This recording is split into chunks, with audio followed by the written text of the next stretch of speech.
Selamat malam Sobat Imun, dimanapun Anda berada. Jumpa kembali dengan saya Dr. Imun. Kali ini kita akan berbincang mengenai efektivitas dan keamanan vaksin COVID-19 pada penyintas autoimun.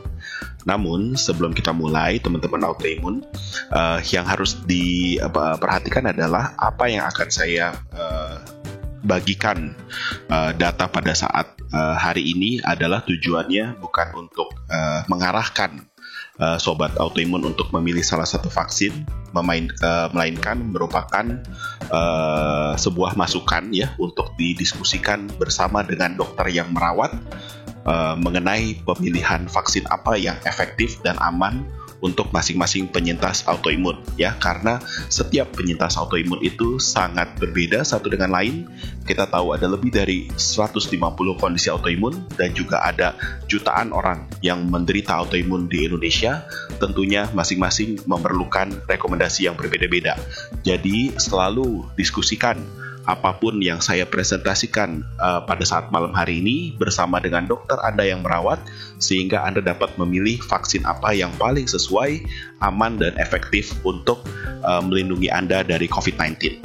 Sebelum kita memulai membicarakan mengenai vaksin apa yang aman, apa sih saat ini yang sedang terjadi di dunia?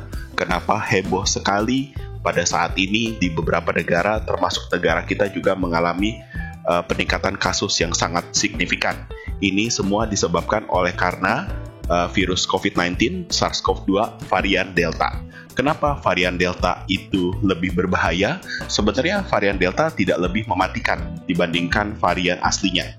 Varian Delta adalah menyebar lebih cepat ya. Karena dia menyebar lebih cepat, menyebabkan lebih banyak orang yang terinfeksi, menyebabkan lebih banyak orang yang sakit, menyebabkan lebih banyak orang yang harus dirawat, dan tentunya menyebabkan lebih banyak orang yang kemungkinan dapat mengalami kematian. Kenapa varian Delta begitu mengerikan? Karena diketahui ternyata varian Delta 1000 kali lebih tinggi kadar virusnya di dalam darah dan saluran pernafasan dibandingkan SARS-CoV-2 varian asli. Selain itu, varian Delta juga diperkirakan menyebabkan lama sakit yang lebih lama. Kalau varian-varian yang sebelumnya hanya 13 hari, dengan varian Delta diperkirakan rata-rata kesakitan berkisar 18 hari. Varian Delta oleh karena virusnya lebih banyak, menyebabkan orang-orang yang pernah terkena infeksi COVID-19 sebelumnya berisiko mengalami infeksi ulangan. Selain itu, karena kadar virusnya lebih tinggi, maka orang-orang yang telah tervaksinasi pun pada saat ini kita lihat ya, baik menggunakan vaksin mRNA ataupun menggunakan vaksin inactivated ataupun viral vector protein, semuanya mempunyai risiko untuk tembus terinfeksi kembali walaupun sudah divaksin. Selain itu, yang paling mengkhawatirkan adalah ternyata oleh karena virusnya sangat tinggi, varian Delta berisiko untuk mengenai anak-anak ya. Jadi ini salah satu yang sangat kita perhatikan. Nah, namun demikian, sobat autoimun ya, sobat imun, jangan khawatir karena walaupun varian Delta itu lebih mematikan, tetapi ternyata kalau misalnya kita lihat ya, data dari Kemenkes ya, ini vaksinasi di Jakarta 12 Januari sampai 8 Juli ya, di Indonesia varian Delta sendiri diperkirakan sudah masuk sejak pertengahan Mei. Namun demikian, diperkirakan data dari Kemenkes memperlihatkan bahwa untuk orang-orang yang divaksin, varian Delta tetap memberikan proteksi. Di sini kita lihat kalau tidak divaksin, angka kematian atau case fatality rate adalah 2,2%, sedangkan kalau yang sudah divaksin hanya 0,21%. Ya, jadi melindungi lebih dari 10 kali lipat. Ya, bahkan Wakil Menteri Kesehatan Dr. Dante Saxono telah menyatakan bahwa 94% kematian pada COVID-19 disebabkan oleh karena belum divaksinasi. Ya, nah kita lihat bagaimana strategi kita untuk melawan varian Delta yang sangat begitu mudah menular. Ya, kita lihat kita memerlukan perlindungan berlapis. Ya, mulai dari benteng pertama adalah dengan memperbaiki ventilasi ruangan, menjaga jarak, mengurangi mobilitas, menghindari kerumunan, dan cuci tangan. Selain itu, kemudian kita harus memakai masker berkualitas baik.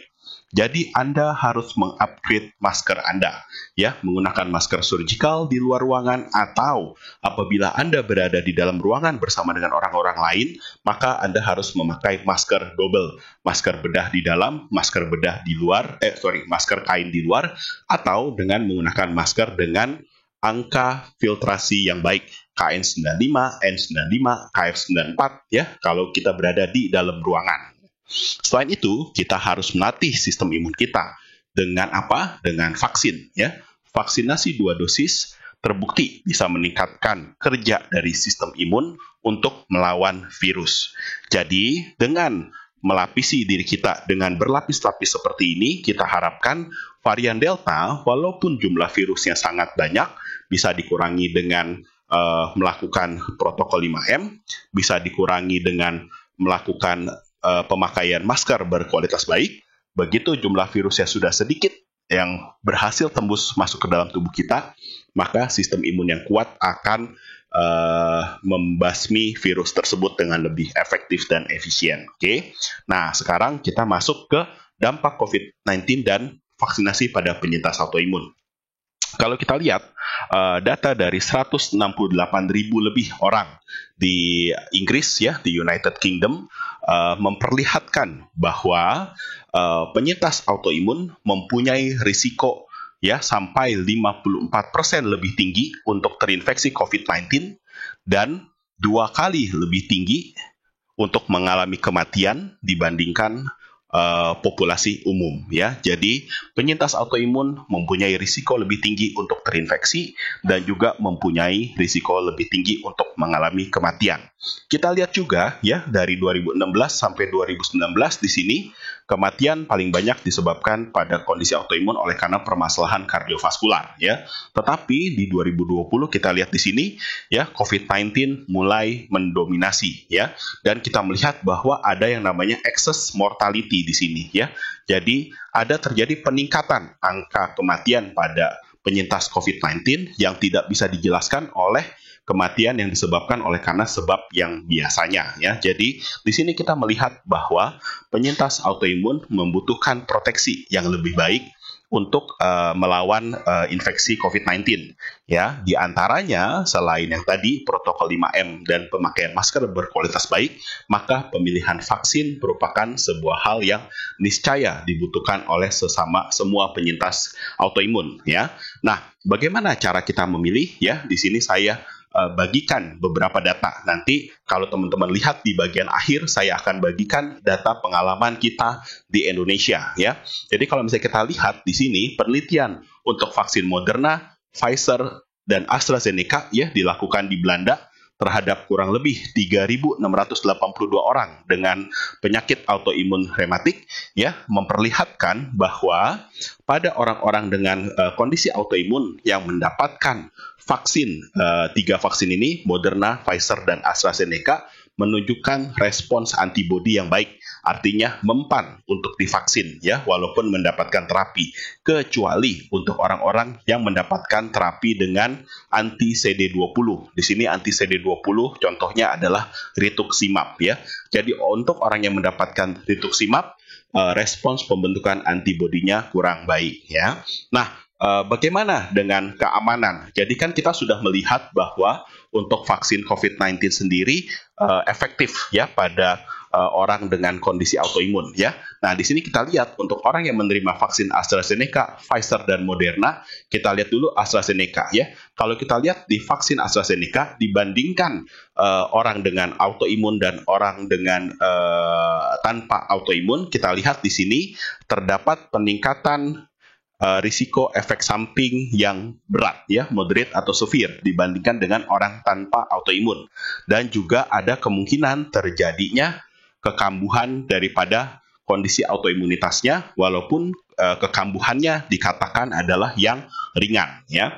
Nah, bagaimana dengan Pfizer? Ini kodenya BNT162B2 ya. Kalau dilihat di sini sama juga, sama seperti vaksin dari AstraZeneca, bahwa pada orang-orang dengan kondisi autoimun terjadi peningkatan risiko efek samping yang moderat dan berat ya. Di sini efek samping sedang berat artinya bukan yang sampai harus dirawat, tapi efek samping ringan artinya tidak mengganggu aktivitas sehari-hari, sedangkan efek samping sedang berat adalah yang sampai mengganggu aktivitas sehari-hari ya, dimana kalau yang berat itu berarti sangat mengganggu aktivitas sehari-hari. Bagaimana dengan Moderna? Ini sekarang yang lagi ngetren, katanya vaksin untuk autoimun. Apakah benar demikian ya? ternyata pada orang-orang yang menggunakan vaksin Moderna, di sini efek samping yang terjadi ya pasca vaksinasi untuk orang dengan kondisi autoimun, kita bisa melihat cukup signifikan berbeda ya. Lebih banyak yang mengalami keluhan, terutama adalah keluhan-keluhan yang berat ya. Terutama di sini adalah fatigue dan sakit kepala ya. Itu salah satu hal yang harus diwaspadai pada penyintas autoimun yang mendapatkan vaksin Moderna. Walaupun di sini tidak ada efek samping yang bersifat fatal ya, tapi memang efek sampingnya lebih berat dibandingkan kedua vaksin, dibandingkan terutama adalah terhadap vaksin vaksin Pfizer ya, itu lebih ringan. Oke, begitu juga sama seperti pada vaksin Pfizer dan AstraZeneca, vaksin Moderna juga mempunyai risiko untuk menyebabkan peningkatan aktivitas penyakit atau flare up dari kondisi autoimunnya ya. Jadi ini salah satu yang harus diwaspadai dan harus didiskusikan dengan dokter yang merawat. Vaksin tetap aman, vaksin tetap bermanfaat, tetapi harus benar-benar didiskusikan pemilihan vaksinnya sesuai dengan karakteristik penyakit Anda. Bagaimana dengan vaksin CoronaVac atau Sinovac yang paling banyak digunakan di Indonesia pada saat ini? Ya, di sini adalah pembentukan antibodi pada orang dengan kondisi autoimun dibandingkan dengan kontrol sehat. Ya, kalau kita lihat 28 hari pasca vaksinasi dosis kedua, kita lihat di sini pada orang dengan kondisi autoimun dibandingkan dengan orang sehat ya, kurang lebih kadar pembentukan antibodinya serupa ya, walaupun sedikit lebih tinggi pada orang yang dengan tanpa kondisi autoimun ya. Kecuali memang yang menyebabkan lebih turun adalah pada orang-orang yang mendapatkan terapi-terapi imunosupresan kuat seperti mycophenolate mofetil, asam mycophenolate, methotrexate dan rituximab ya. Jadi untuk orang-orang yang mendapatkan terapi dengan mycophenolate mofetil, methotrexate dan rituximab, ada kemungkinan ya efek daripada vaksinasinya lebih rendah dibandingkan orang yang tidak mendapatkan terapi dengan imunosupresan. Tetapi kalau misalnya kita lihat bahwa efektivitas pembentukan antibodinya lebih rendah ya, namun ternyata keuntungan daripada vaksin CoronaVac ini adalah efek samping pasca vaksinnya sangat ringan ya. Bahkan di sini dilihat sebagian besar ya, kalau misalnya dilihat di sini ya, sebagian besar tidak mengalami efek samping ya. Bahkan setelah dosis kedua ya, lebih banyak sampai 60% lebih yang tidak mengalami efek samping ya. Kalaupun ada efek samping yang berbeda dibandingkan orang tanpa kondisi autoimun ya, terutama adalah systemic reaction. Apa itu systemic reaction? Biasanya mungkin sedikit meriang-meriang, perasaan tidak enak gitu ya, tetapi tidak terlalu berbeda jauh ya. Dan yang patut digarisbawahi di sini adalah pada orang-orang yang menerima vaksin CoronaVac pada kondisi autoimun tidak ada gejala sedang dan berat pasca vaksinasi ya. Jadi setelah divaksin, berbeda dengan vaksin AstraZeneca, Moderna dan Pfizer yang banyak yang mengalami efek samping sedang dan berat pasca vaksinasi, pada vaksin CoronaVac dengan antibodinya memang lebih rendah, tapi efek samping pasca vaksinasi tidak ada yang sedang dan berat. Oke. Nah, bagaimana pada penyintas lupus ya? Kita tahu lupus merupakan kondisi autoimun yang sangat kompleks ya. Jadi pada pemantauan terhadap 571 orang yang menerima vaksin, lebih dari separuh dapat Pfizer, kurang lebih hampir sepertiga dapat Sinovac, ada yang dapat AstraZeneca dan dapat Moderna ya. Jadi di sini kita lihat bahwa ternyata tergantung dari masing-masing negara tidak ada vaksin khusus untuk orang dengan kondisi autoimun ya. Jadi semua vaksin dengan mempertimbangkan efek pembentukan antibodinya dan juga efek sampingnya semua bisa diberikan. Yang paling penting apakah kondisi autoimunnya itu terkontrol atau tidak gitu ya. Nah, kalau misalnya kita lihat di sini orang yang menerima vaksin ya kurang lebih sebagian besar mengalami gejala ringan ya. Ada juga yang sedang, ada juga yang berat ya. Berat itu artinya apa istilahnya yang tadi dibilang mengganggu aktivitas sehari-hari ya dengan cukup berat. Oke. Nah, kemudian setelah dosis kedua di sini kita lihat juga sebagian besar gejalanya tetap ya ringan atau sedang. Oke. Nah, kurang lebih sekitar 3,5% mengalami kekambuhan kondisi autoimunnya, di mana 3 orang sampai harus dirawat ya. Tapi kita bisa lihat di sini dari 571 orang hanya 3 orang yang harus dirawat. Bandingkan dengan COVID-19 ya. Pada saat Anda terinfeksi, maka risiko Anda untuk dirawat 20% ya.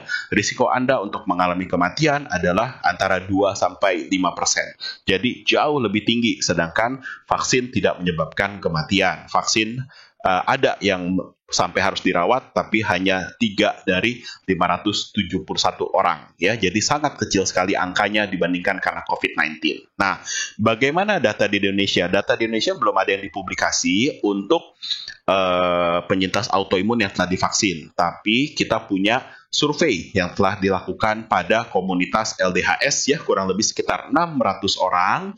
Di sini gambarannya ya, di komunitas LDHS kita sebagian besar ada lupus, artritis rematik, sindrom Sjogren ya, ada yang psoriasis, ada yang ankylosing spondylitis, vaskulitis, macam-macam, tiroiditis Hashimoto, miastenia gravis ya. Jadi sangat beragam ya. Jadi mudah-mudahan partisipasi dari kawan-kawan dari grup LDHS bisa menggambarkan keberagaman kondisi autoimun yang ada di Indonesia dan juga di dunia mungkin ya. Nah, kalau bisa kita lihat ya, ini adalah pertanyaan yang harus menjadi catatan ya. Apakah keluhan autoimun Anda kambuh dalam 3 bulan terakhir ya? Nah, pada saat ditanya kambuh dalam 3 bulan terakhir, kurang lebih sekitar 30% ya. 30% itu mengaku mengalami sering kambuh atau selalu kambuh dalam waktu 3 bulan terakhir ya. Jadi ini di keep in mind dulu nih. Jadi ini data yang cukup penting untuk melihat bagaimana efek vaksinasi terhadap kekambuhan kondisi autoimun ya. Jadi 30% kambuh dalam waktu 3 bulan terakhir ya, terlepas dari divaksin atau tidak.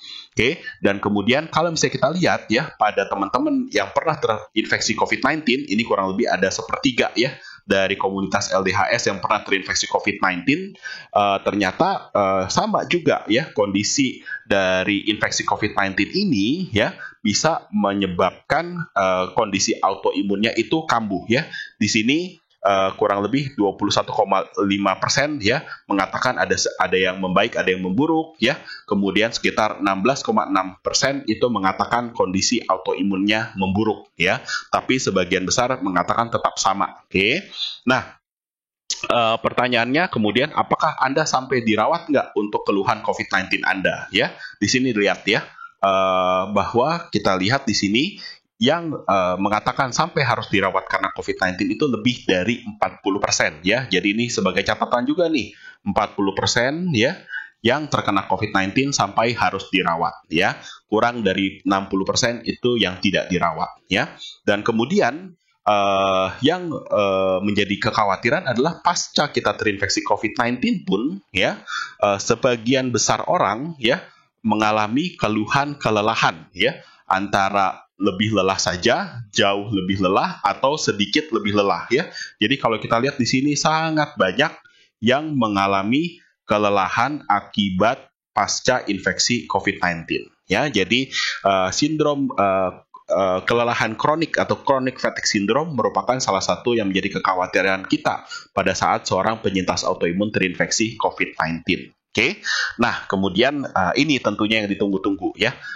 Bagaimana kalau misalnya sudah mendapatkan vaksinasi? Ada berapa sih ya dari 600-an orang yang kita survei, 235-nya ya atau 39% sudah divaksin ya. Kalau kita lihat di sini sebagian besar 86% mendapatkan vaksin Sinovac, CoronaVac, Bio Farma, itu vaksin yang sama ya. Kurang lebih sekitar 9% mendapatkan vaksin AstraZeneca. Oke. Nah, di sini kita tidak membagi-bagi ya, tetapi kalau misalnya kita tanyakan mengalami efek samping nggak pasca vaksin dosis pertama ya, kurang dari separuh mengatakan iya ya. Di sini lebih dari 50% justru tidak mengeluhkan adanya efek samping sama sekali ya. Jadi lebih besar yang tidak mengalami efek samping. Nah, kalaupun mengalami efek samping ya, sebagian besar efek samping yang dirasakan itu ringan ya. Ringan. Jadi kalau kita lihat mulai dari reaksi alergi, reaksi tempat suntikan, pegal-pegal, demam, menggigil, kelelahan, nyeri sendi, nyeri otot seluruh tubuh, mual muntah, nyeri ulu hati, sakit kepala, semuanya melaporkan ada yang melaporkan mengalami keluhan seperti itu, tetapi sebagian besar ringan ya, hanya sedikit yang mengalami keluhan yang sedang atau berat ya. Nah, apakah kalau pertanyaannya pasca dosis kedua ada efek samping nggak? Nah, ini di sini ya kita lihat lagi justru sama seperti penelitian di Spanyol ya, ternyata lebih banyak yang tidak mengalami efek samping di dosis kedua ya. Jadi begitu Anda aman divaksin di dosis pertama, biasanya dosis kedua juga aman ya. Itu sekitar 62,7% ya. Di sini adalah vaksin yang digunakan di Indonesia mayoritas adalah Sinovac atau CoronaVac ya pada saat ini ya. Dan kemudian lebih banyak lagi tuh ya yang tidak mengalami efek apa-apa ya. Kalaupun ada pegal-pegal di tempat suntikan yang paling dominan ya, itu yang paling banyak keluhannya. Tapi yang lain ada keluhan sedikit, tetapi sebagian besar ringan, sedikit yang sedang, bahkan hampir tidak ada yang berat ya, kecuali ada yang mengalami kelelahan berat nih, 1 di antara 200-an orang tadi. Oke. Nah, kemudian sampai perlu datang ke IGD nggak ya? Hanya sedikit ya, kurang dari 5% yang sampai harus datang ke IGD. Ada yang dirawat di rumah sakit nggak? Ada, kurang lebih 4,8%. Bandingkan 40% orang yang terkena COVID harus dirawat. Sedangkan yang vaksin ada yang harus dirawat, memang tidak tidak dipungkiri, tapi kurang dari 5%. Bandingkan lebih dari 40% harus dirawat pada saat terkena COVID ya. Dan kemudian ada kambuh nggak kondisi autoimunnya? 14,2% mengatakan kambuh ya. Tapi 14,2% ini harus diperhatikan nih. Ternyata 30% penyintas autoimun mengaku sering kambuh dalam waktu 3 bulan terakhir ya. Jadi ya, kalau di sini kan kita lihat angkanya lebih rendah ya. Saya rasa mungkin tidak benar-benar lebih rendah kekambuhan autoimunnya setelah divaksin ya. Jadi nanti kesannya vaksin itu seperti obat untuk mengendalikan kondisi autoimun, enggak ya. Karena kan ini kan kita bertanya ya dalam waktu 3 bulan terakhir berapa banyak yang kambuh, itu sekitar 30%. Tapi paling nggak di sini kita bisa lihat bahwa vaksin dengan Sinovac atau CoronaVac ya sebagian besar 86% tidak meningkatkan kekambuhan autoimun pasca vaksinasi ya. Jadi bisa kita simpulkan di sini vaksin Sinovac atau CoronaVac adalah vaksin yang aman untuk kondisi autoimun, setidaknya dari laporan teman-teman di grup LDHS ya. Nah, kemudian sampai dirawat nggak? Ada ya, kurang lebih sekitar 3,6% sampai harus dirawat karena kekambuhan autoimun. Tapi sekali lagi, 30% penyintas mengaku selalu atau sering kambuh dalam waktu 3 bulan terakhir. Ya, kita nggak tahu nih, dia dirawatnya karena memang autoimunnya kambuh karena vaksin atau memang karena pada dasarnya autoimunnya kambuh. Ya, tapi pada dasarnya adalah paling tidak lebih tinggi dari angka dasar kekambuhan penyintas autoimun yang di komunitas LDHS gitu ya. Nah, di sini yang paling penting ya, pada saat ditanyakan bagaimana rasa aman Anda setelah divaksin ya, kita bisa lihat di sini 87,2% pasca divaksin mengatakan lebih aman atau sangat aman ya. Jadi di sini kita bisa lihat bahwa vaksinasi selain bermanfaat untuk memberikan imunitas terhadap COVID-19, vaksin juga memberikan rasa aman. Apa dampaknya dari rasa aman ya? Kita bisa melihat ada cukup banyak, kurang lebih sekitar 40% penyintas autoimun yang mengaku kualitas hidupnya membaik atau sangat membaik ya. Dan ya sebagian besar tidak berubah ya, tetapi kurang lebih 40% lebih yang mengatakan kualitas hidupnya sangat membaik atau membaik ya. Jadi mungkin bisa kontrol ke dokter, tidak takut, bisa bertemu keluarga, bisa beraktivitas dengan lebih aman ya pada saat telah divaksinasi. Tentunya jangan melupakan protokol 5M dan masker berkualitas baik ya. Jadi sebagai kesimpulan ya, COVID-19 sendiri memberikan risiko infeksi dan kematian lebih tinggi pada penyintas autoimun. Vaksinasi COVID-19 secara umum bermanfaat dan aman untuk penyintas autoimun dengan beberapa catatan. Pertama, vaksin Moderna, Pfizer, AstraZeneca memberikan imunitas lebih tinggi, terutama untuk orang-orang yang mendapatkan terapi imunosupresan kuat seperti asam micofenolat, micofenolat mofetil, methotrexate, rituximab ya, tapi dengan kekurangan efek samping pasca imunisasi yang lebih berat. Nah, sedangkan vaksin CoronaVac atau Sinovac memberikan efek imunitas lebih rendah ya, terutama untuk orang-orang yang mendapatkan imunosupresan kuat tadi ya. Tapi dengan keuntungan untuk orang-orang dengan yang tidak mendapatkan terapi imunosupresan, efek samping pasca imunisasinya lebih ringan ya. Jadi ini ada plus minusnya ya. Nah, survei vaksinasi pada komunitas LDHS menunjukkan vaksin COVID-19 dengan CoronaVac sebagian besar dan AstraZeneca sedikit tidak menimbulkan efek kekambuhan autoimun lebih tinggi dibandingkan angka kekambuhan dasar penyintas autoimun, dan vaksin COVID-19 memberikan dampak rasa aman dan peningkatan kualitas hidup pada penyintas autoimun ya. Namun yang harus diperhatikan teman-teman bahwa ingat, kelayakan dan pemilihan vaksin pada orang dengan autoimun dikembalikan kembali ke dokter yang merawat ya. Apa yang sudah saya presentasikan di sini adalah bahan untuk diskusi dengan dokter yang merawat Anda untuk mempertimbangkan bagaimana kendali autoimun Anda, bagaimana obat-obatan yang dipakai, bagaimana manfaat dan efek samping yang mungkin terjadi yang sifatnya sangat individualistik untuk menentukan vaksin apa yang paling efektif untuk Anda ya.